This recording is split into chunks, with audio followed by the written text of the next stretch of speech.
नमस्ते guys video में बात करेंगे बंगाल चुनाव के बारे में। देखो, बंगाल के चुनाव सक्सेसफुली हो चुके हैं और दीदी हार चुकी है, बट दीदी हारने को तैयार ही नहीं है, मानने को तैयार ही नहीं है। भाई चलो, उसकी तो बुद्धि भ्रष्ट है। पर गाइस, जो ये अपोजिशन है ये क्या कर रहा है? जैसा कि आपको पता है, अखिलेश यादव पहुंच चुका है बंगाल और वो सपोर्ट कर रहा है दीदी का कि दीदी आप रिजाइन मत करो, आप हार ही नहीं हो। गाइस, ये चल क्या रहा है? क्या संविधान ऐसी चीजों के लिए इजाजत देता है? क्या संविधान कहता है कि अगर आप इलेक्शन हार जाओ तो आप रिजाइन ही मत दो? देखो, इंपॉर्टेंट चीज ये है कि अगर रिजाइन नहीं देती है तो क्या होगा यहाँ पे। देखो, बंगाल 15 साल बाद ऐसा लग रहा है जैसे आजाद हुआ है, क्योंकि बंगाल की अगर हम रील्स देखते हैं, कुछ पिक्चर्स देखते हैं, तो ऐसा लगता है कि वहां पे जो स्थिति बहुत ही कठिन थी। यानी कि जो लोग वहां पे रहते थे, देखो कई लोगों को तो पता ही नहीं था कि बंगाल में हिंदू भी रहते हैं, क्योंकि बांग्लादेश बनने की कगार पे बांग्लादेश जो बंगाल है वो खड़ा हुआ था। बट जैसे ही बीजेपी आती है, कई सारे जो मंदिर है उनके दरवाजे भी खोले जाते हैं, जो कि 15 साल से बंद पड़े थे। एंड कई, देखो स्थिति ऐसी थी कि मंदिर में आप पूजा भी नहीं कर सकते थे। एक टाइम पीरियड आपके सामने सेट किया गया कि आप इस टाइम पीरियड मंदिर में जाओगे, पूजा करोगे, आ जाओगे। तो सोचिए कैसी स्थिति वहां पे रही होगी, क्या लोगों ने झेला होगा। तो भाई लोगों में गुस्सा फूटा है, लोगों में गुस्सा भरा पड़ा है, 15 साल से वो निकल रहा है। एंड कई सारे टीएमसी कार्यकर्ताओं को पेला भी गया है, एंड कई सारे जो यहाँ पे जो टीएमसी का सपोर्ट भी करते थे उनको भी पेला गया है। और विजुअल ऐसे भी आ रहे हैं कि जो बांग्लादेशी घुसपैठिए थे, जो बांग्लादेश से थे, वो अब यहाँ से बोरिया बिस्तर बांध के बांग्लादेश में निकल रहे हैं। देखो, बीजेपी को आप हर एक पॉइंट पे गलत नहीं ठहरा सकते, हर एक पॉइंट पे आप बीजेपी को ट्रोल नहीं कर सकते। कई सारे पॉइंट ऐसे हो सकते हैं जहां पे बीजेपी पीछे रह सकती है, बट गाइस जब देश की बात आती है, देश के हित की बात आती है, तो बीजेपी आपको सबसे आगे खड़ी हुई मिलेगी। देखो, फिलहाल यहां पे देखा जाए तो गाइस अलग अलग स्टेट से अगर देखा जाए, हाल ही में 5 स्टेट में चुनाव हुआ, ठीक है। और स्टेट की बात हम नहीं कर रहे, हम बंगाल की बात कर रहे हैं। तो गाइस ममता बनर्जी जो है यहाँ पे, वो इस्तीफा देने से मना कर रही है। अब सबसे मेन क्वेश्चन होता है कि अगर वो इस्तीफा नहीं देती है तो क्या होगा? क्या राष्ट्रपति शासन लागू होगा?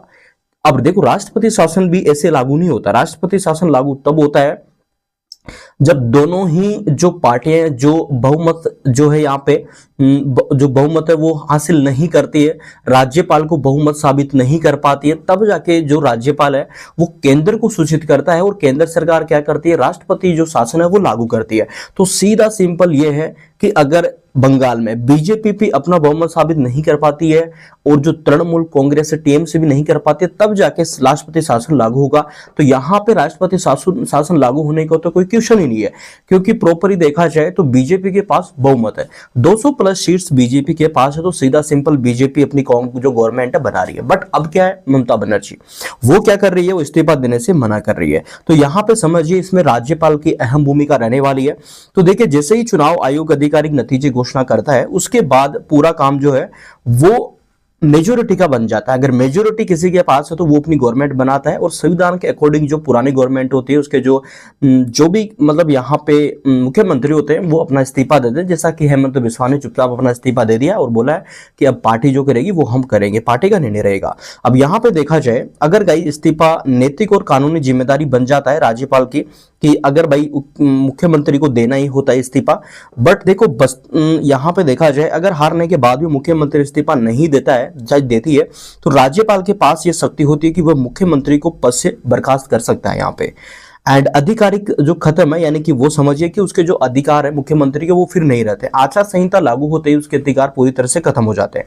देखो, बर्खास्त होते ही ममता बनर्जी के पास कोई भी सरकारी पावर या कोई भी जो अधिकार है गवर्नमेंट का वो नहीं रहेगा। यानी कि तो जब पुरानी गवर्नमेंट अपनी मेजोरिटी साबित नहीं कर पाती है तो उसको हटा दिया जाता है राज्यपाल के द्वारा।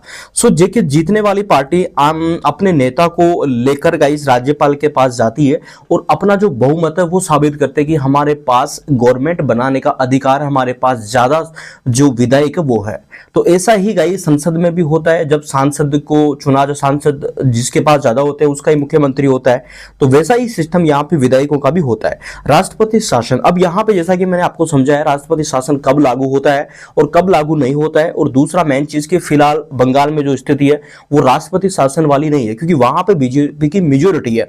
तो भाई दीदी या तो खुद दे दे या भाई राज्यपाल दीदी से जो इस्तीफा है वो दिला देगा, बर्खास्त कर देगा। तो टोटली बीजेपी की गवर्नमेंट तो बनना तय है यहाँ पे बंगाल के अंदर। अब यहाँ पे देखो अपोजिशन, जैसा कि राहुल गांधी खुद का एक जो कार्यकर्ता है कांग्रेस का, वो इन टीएमसी गुंडों का शिकार हो जाता है और अपना कह सकते हैं कि उसका मर्डर हो जाता है। बट भाई कैसे कांग्रेसी है ये, उसका तक साथ नहीं दे सके और खुद अभी ये टाइम बोल रहे हैं कि दीदी के साथ ऐसा हुआ है वैसा हुआ है और चुनाव आयोग भी ऐसा कर रहा है वैसा कर रहा है। तो ये कैसे मानसिकता के लोग हैं गाइस।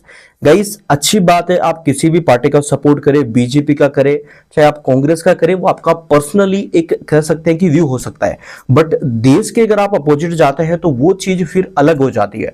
तो थोड़ा संविधान के अकॉर्डिंग चलने की कोशिश करें। कि कांग्रेस का तो मैं देखता रहा हूं पिछले कुछ टाइम से, भाई ये एक छोटी सी बुक होती है उसको ऐसे करके कांग्रेस दिखाती है संविधान बचाओ संविधान बचाओ। बट अब जो बंगाल में हो रहा है वो सबको दिख रहा है, बट पहले जो हो रहा था वो किसी को नहीं दिखा। गाइस कहा यह जा रहा है, रिपोर्टें कहती है कि जो पुराना इलेक्शन हुआ था वहां पे लगभग 150 लोगों का मर्डर किया गया था जब पुराना इलेक्शन हुआ था वहां पे। अरे आप खुलेआम देख लीजिए ना कि ममता बनर्जी का जो यहाँ पे वो क्या बोलते हैं वो कुछ भतीजा कुछ अभिषेक बनर्जी, वो सीधा सीधा धमकी दे रहा था। और एक कार्यकर्ता और जो अजय पाल है जो यूपी के एक कहा जाए एसपी थे, आईपीएस अधिकारी थे, वो गए थे तो वो यहाँ पे कह सकते हैं कि अपना काम अच्छे से कर रहे थे तो उनको भी धमकी दे रहे थे।